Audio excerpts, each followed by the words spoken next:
Hello guys, तो पवन sir की class में आप लोगों का स्वागत है, जहां आज हम पढ़ेंगे ऑब्जेक्ट को डिटेल से। जैसा कि हम लोगों ने पिछली वीडियो में पढ़ा था सब्जेक्ट को और वर्ब को, उसी तरह से इस वीडियो में ऑब्जेक्ट को डिटेल से पढ़ेंगे। ऑब्जेक्ट का डिफिनेशन क्या कहता है? वह शब्द जिससे क्रिया के व्यापार पर फल पड़े। यानी अगर हम किसी भी काम को करते हैं, चलिए पहले डिफिनेशन को लिख लेते हैं, फिर डिटेल से समझते हैं। क्या कहता है? जिस शब्द से क्रिया के व्यापार पर फल पड़े उसे कर्म कहते हैं। इंग्लिश में अगर इसके डिफिनेशन की बात करूँ तो द वर्ड डैट, ठीक है, results of an action is called object. मैंने एग्जाम्पल लिखा,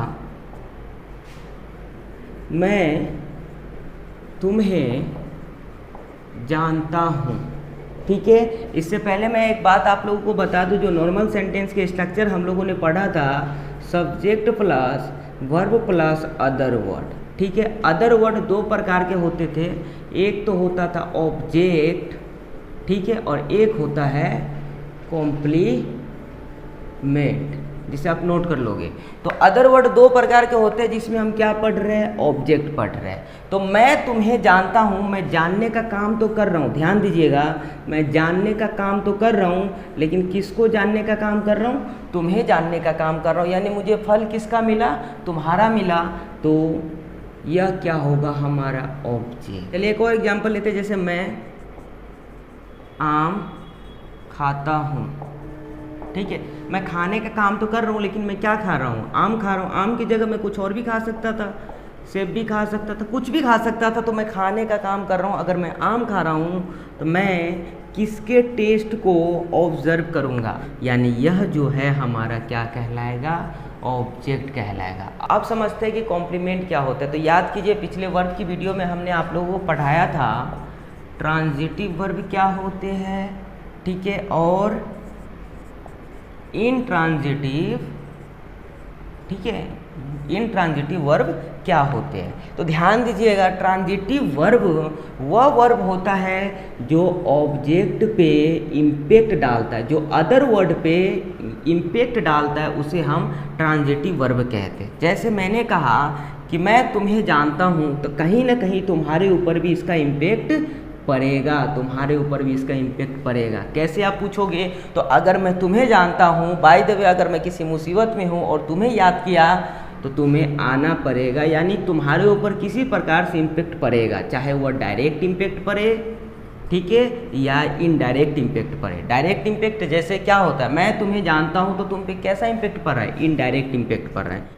इनडायरेक्टली तुम पे असर पड़ रहा है, जिसे हम नहीं देख सकते। लेकिन अगर मैं आम खाता हूँ तो इस पे जो असर पड़ रहा है या ख़त्म हो रहा है, इसे मैं देख सकता हूँ, तो इसे डायरेक्ट इम्पैक्ट कहते हैं। तो इसे ही हम ट्रांजिटिव वर्ब कहते हैं। यानी ट्रांजिटिव वर्ब वह होता है जो अदर वर्ड पे इम्पैक्ट डालता है। ट्रांजिटिव वर्ब वाले सेंटेंस में हम हमेशा subject plus verb plus object को लेते हैं, बिकॉज वी नो डैट कि यह ट्रांजिटिव वर्ब है। और अगर यह जो है इनट्रांजिटिव वर्ब होता तो हम किसे लेते? Subject plus verb plus complement को लेते हैं। और मैंने पिछली वीडियो में यह भी बताया था कि कॉम्प्लीमेंट वाले सेंटेंस अगर आपको दिखे तो उसका कभी भी पैसिव वॉइस नहीं बनता है। अब चलिए इसको एग्जांपल से समझते हैं कॉम्प्लीमेंट कैसे होता है। देखिए, अगर मैंने कहा कि मैं अंग्रेजी जानता हूँ, मैं अंग्रेजी जानता हूँ, अब मेरे अंग्रेजी जानने से अंग्रेजी पे अगर किसी प्रकार का इम्पैक्ट नहीं पड़ रहा है, जैसे मैं अंग्रेजी जानता हूँ तो अंग्रेजी पे अगर किसी प्रकार का इम्पैक्ट नहीं पड़ रहा है, लाइक वो डायरेक्ट हो या फिर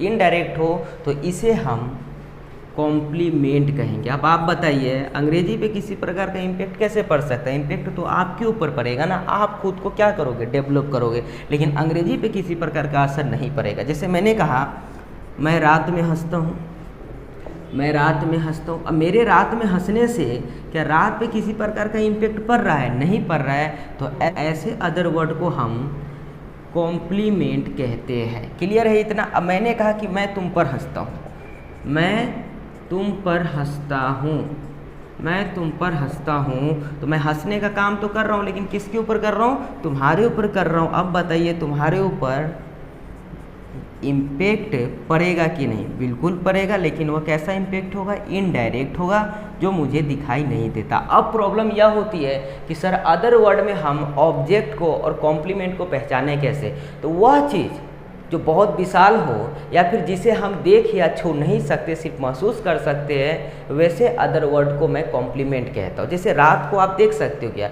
रात एक भाव है जिसे आप महसूस करते हो। फॉर एग्जांपल आप दिल्ली को देख सकते हो, नहीं देख सकते। आप दिल्ली के दुकानें को देखते हो, दिल्ली में जगहों को देखते हो, दिल्ली को नहीं देख सकते आप, दिल्ली एक भाव है। इसी तरह से वह चीज़ जो बहुत विशाल हो या फिर जिसे हम देख या छू नहीं सकते, महसूस कर सकते, वह सभी क्या होते हैं, कॉम्प्लीमेंट होते हैं। तो आप ही बताओ, जिसे हम देख या छू नहीं सकते उस पर हम किसी प्रकार का इम्पैक्ट कैसे डाल सकते हैं। आज की वीडियो में हम लोगों ने ऑब्जेक्ट को डिटेल से समझा, तो मिलते हैं नेक्स्ट वीडियो में जहाँ सेंटेंस के सारे टाइप को डिटेल से समझेंगे।